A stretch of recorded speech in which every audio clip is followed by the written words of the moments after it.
Today we're tackling a project that I've wanted to do for a long time, a backsplash that feels charming and custom without spending a bunch of money. Our kitchen was looking a little plain. It's very 1990s. So with just a few sheets of beadboard, some paint, and a free weekend, we turned it into the sweetest cottage style upgrade that this kitchen needed.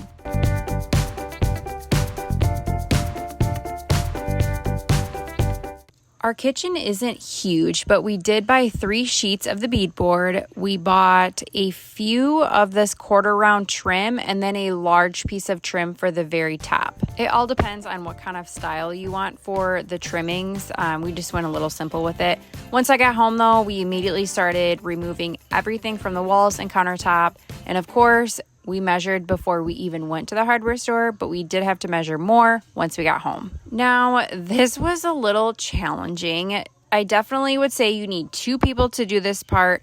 My husband was getting a tad frustrated. Love him. I kept kind of pulling, but see his face. He's like, come on, Morgan. But I got it. We finally figured it out. Once the beadboard really started getting smaller in size from cutting it, it got much easier to control. Honestly, once we started moving along on this, the project went super fast. At this point, we were able to measure and cut it down to sizes that we needed and started using the nail gun, and that was that. You could also do liquid nails behind it if you wanted. We did not opt for that. We just used our nail gun. Now for the outlets, this was a little more tedious also. We measured where the outlets would be, and then we used a Sawzall to cut them out.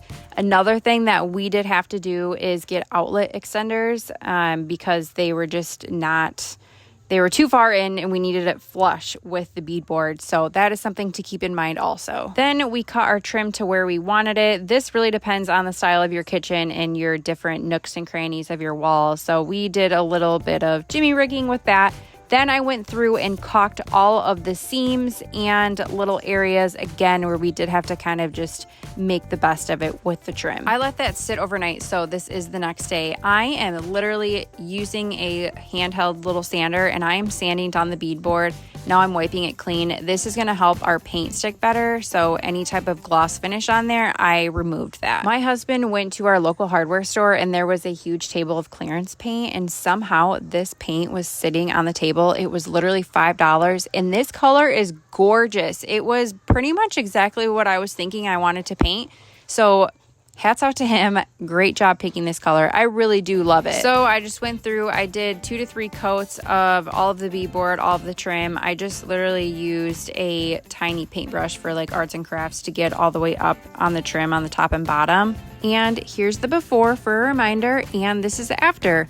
I absolutely love it. I think this really finished off the kitchen. The paint color, everything is just cozier, homier. Overall, this is just a very simple and easy project to do in a weekend, and I will put all of the information of the things that we used below.